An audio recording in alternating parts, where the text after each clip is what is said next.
Namaste, guys. ChristianRLong, Life Enhancement Consultant, giving you a big and beautiful shout out on this Monday evening here in Denver, Colorado at 6 o'clock p.m. Mountain Time. And we're jumping on for our daily dose of light, love, and power and finishing the day off with love, the love aspect. It's interesting. I have, Aaron, Namaste. I have this book that a friend and client of mine gave me actually when he came in for healing, probably about a year ago. And he goes, I think you'd really enjoy this book. And the book is a transliteration of the Nyingmapa tradition of Tibetan Buddhism. And the Nyingmapa tradition is that tradition that specifically deals with energy. So there's many different levels of truth and levels of teachings, and different schools teach different things, and different schools specialize in different things.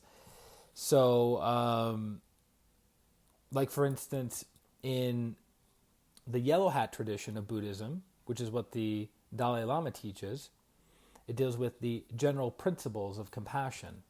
So if you read any of the Dalai Lama's books, he doesn't give you specific in-depth techniques on developing compassion. He talks in a general broad sense. Not that he doesn't know the other schools and the other teachings, because his teacher, his guru, was a great, great teacher who had mastered all the different teachings of Tibetan Buddhism. But that's not his area of expertise, and that's not his specialization. So as I was flipping through this book, it is extremely difficult to understand because of how it's written. And so it reminds me of how grateful I am looking at the teachings of Grandmaster Chogo Koksui that I've been exposed to for the past 16 years, because you can open up a book, read a few pages, and understand very, very deep spiritual teachings very quickly. As opposed to, you could easily read 25 or 30 pages, Lauren, Namaste, of this particular book and not walk away with anything practical.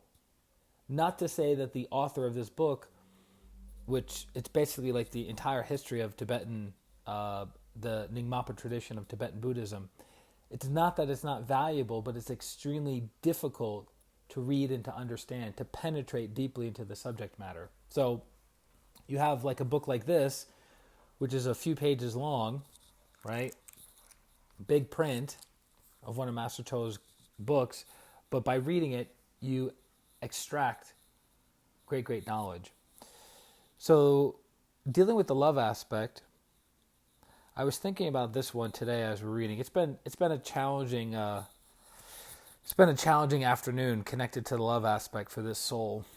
But this soul is always growing, always learning, always evolving, and doing its best to become better. So loving energy is real. It can be used to neutralize antagonistic energy. The antidote for cruelty is loving kindness, not injury. Without love, and here's the key one, Reina, Namaste. Without love, there is only criticism, hatred, and anger. Again, without love, there's only criticism, hatred, and anger. Imagine living in a world without love,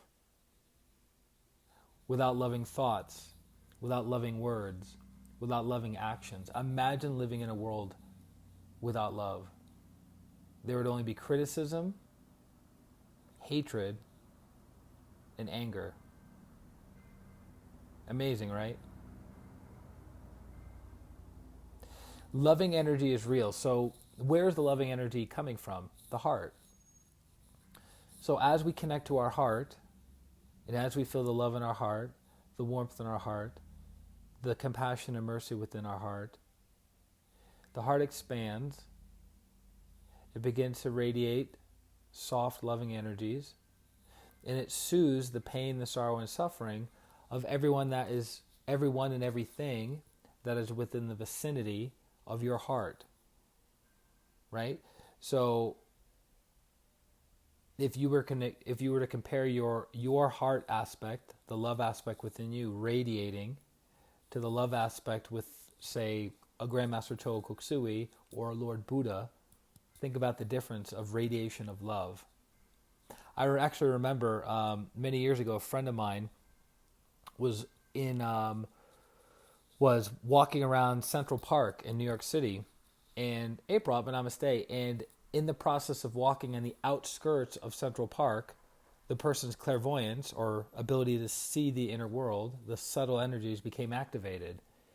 And she didn't know why. She thought, what's going on? What's activating my clairvoyance? Because one of the factors that helps with clairvoyance is the heart, the love aspect, the ability to open up the heart, softens your energy, allows you to access other planes. And she found out that the Dalai Lama was actually in Central Park at that time. And because his aura is so big and his heart chakra is so big and so developed, the radiating love and radiating light of his heart activated her own clairvoyance, right? So it's similar to the great teacher Ramana Maharishi, that people would travel from all over the world just to sit and be in the aura of this great, great teacher, because being connected to that energy, the I am, the universal consciousness and beyond, allowed those people to access their own I am, to access the greater I am, right? So loving energy is real. The loving energy that radiates from the heart is real. Have you ever been in the presence of somebody that just being in their presence, you feel at ease, you feel soothed, you feel calm, you feel hopeful, right? That would be a function of the person's heart chakra, that person's devotion to God, devotion to their spiritual teacher, being activated and activating that within you.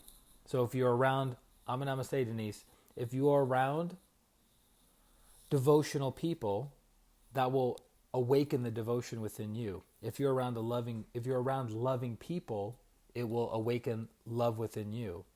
But if you're around people who are selfish, self-centered, and conceited, that will also awaken that aspect within you. If you're around people who meditate regularly, the likelihood of you meditating regularly is much, much greater. If you're around people who their focus is material and financial abundance and success, the likelihood is that you will be focused on material, financial abundance and success. Makes sense, right? If you're around people who love to play chess, the likelihood of you building an affinity and love for playing chess will increase. So loving energy is real, and it can be used to neutralize antagonistic energy. So if someone is being aggressive, if someone is having aggressive thoughts and aggressive speech and aggressive actions, the likelihood of them lashing out is greater if there's no love aspect, because you only have hatred, anger, and criticism. So it's interesting. I did an experiment this past Sunday with a feeding program.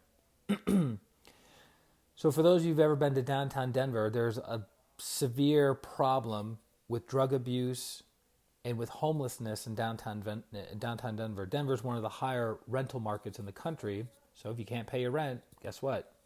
You're out on the streets if you don't have friends or family members to take care of you. So this particular woman was screaming and yelling just nonsense, right? We didn't know if she was talking to herself, if she was talking to an imaginary being, if she was talking to someone that was really far away and she wasn't making eye contact with them. But she was super, super stressed out. And I thought to myself, okay, in the past, I would have ignored that and been like, okay, she's just having a bad day. She's, has a psychological condition. Namaste. I'll just let it pass. But I want to experiment something, because in the past, when I've approached people, Isabel, Namaste, who are having psychotic episodes, and I'm relatively familiar with that, living in Jersey City, working in New York City, I saw a lot of things. I've seen a lot of things. So I want to experiment, not out of cruelty, but out of wanting to understand and out of loving kindness. I thought, let me see if by giving her loving energy, by handing her a burger, because it was a feeding program, by handing her a burger and handing that burger with love and awareness, what that would do to her. And so I walked up. She was screaming and yelling, and like for a good 5 minutes prior to that. I walked up, handed her the burger, acknowledged her. Hey, happy Sunday. Here's your burger. Here's your hot burger. Have a good Sunday, right? And then I just was observant. What happens? And she calmed down. She stopped screaming and she stopped yelling. So, loving energy is real. Loving energy can be used to neutralize antagonistic energies, which is what she was going through and what she was suffering. A big part of what happens as to why people act that way is if they are homeless, by acting crazy, right? By Jessica, I'm going to say, by them acting crazy, it makes people afraid of them, so they don't approach them, so they don't take their possessions, they don't take their money, they don't beat them up, they don't rape them, right? So that's a protective mechanism. But at some point, that person keeps doing that over and over and over again, and they're literally energizing a thought form of craziness, of insanity, that they eventually start buying into and believing that they are that thing.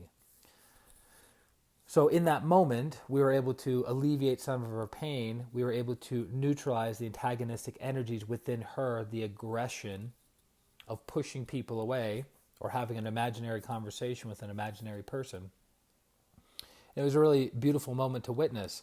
And funny enough, it doesn't always happen that way, because sometimes loving somebody who's having a difficult time can actually trigger more things within them, which 10 minutes after that experience, there was a guy, our last burger that we had to give out from McDonald's, and we handed the burger to this guy, and he was really aggressive, and it was strange. I go, why is he being aggressive? Because I'm looking at my energy. Am I coming from an aggressive point of view? Am I not practicing enough love? Am I using too much higher will? Am I too pokey and penetrating to him, right? Because he's sensitive, what his condition is. So he hands the burger, and it's just this back and forth of like, he wants to accept it, he doesn't want to accept it, he wants to accept it, he doesn't want to accept it. And then he ends up accepting it. He ends up, giving appreciation for it. And then he bikes by super fast and aggressively, passing us. And the burger falls to the ground. And I go, so he's just throwing the burger? So we hand him a burger and then he's throwing it away? But then I picked up the burger and half of the burger was eaten. I go, what a strange thing. And then he turns back around to approach us again with more aggression. But he goes, oh, I dropped the burger. I go, oh, that's no problem, man. It's all good. And literally for 4 blocks, he followed us with his bike until he eventually parked his bike in front of a 7-Eleven, locked it up, and then he's like, can I buy you a soda? Can I buy you a drink? Can I buy you a soda? Can I, the way you helped me, can I help you? Because it kept sending him love and disconnecting the negative energies that we had with each other. Sending him love, disconnecting. Sending him love, disconnecting. And then it changed the energy for him. And so then he was coming from a space of guilt and shame and not feeling worthy enough to receive what we were giving him. And then he eventually, everything became fine and neutralized. I said, no, it's fine. We don't need the drink. It's all you. It was just our form of service, for the burger. Don't worry about it. And it ended up working itself out. So that would be a different example, that in the beginning, he was rejecting the love. The love was getting him agitated because he didn't feel worthy enough, right? So we push the love away. How often do we do that, right? We're receiving love from somebody and we push it away because we don't feel we're worthy enough, right? But if you bless the person enough times and you give them enough love, it eventually changes their energy and allows them to absorb, allows them to assimilate, allows them to suck in the love that will soothe them. Because, Joanna, I'm going to say, how many of us would not want to live in a world where there's no love? Nobody wants to live in a world with no love, right? It's nothing but criticism, hatred, and anger. So I hope that helps, guys. I hope you have a beautiful, phenomenal, amazing week.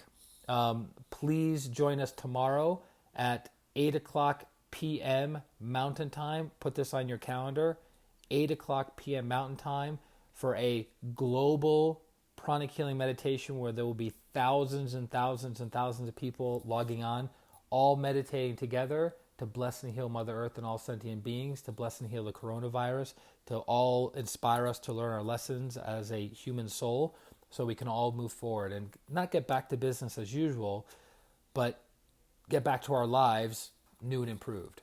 Okay. So that's below this video. If you're watching it live on Facebook, it's below this video. Make sure you save the date, save all the information. The website has the login information, and you'll be good to go. So thank you guys very much for joining today's Daily Dose of Light, Love, and Power. I hope this one helps you in practicing more loving kindness to yourself and to other people, because loving energy is real. And for those of you who need healing, feel free to reach out to me directly at ChristianRLong.com. It's my name, it's my website, and you can schedule a distant healing session right there, and we can help transform your life. So thank you guys very, very much. May you be blessed, may you be healed. May God and my teacher, Grandmaster Cho Koksui, transform each and every area of your life. So be it, so be it, so it is. Atma, namaste. Bye-bye.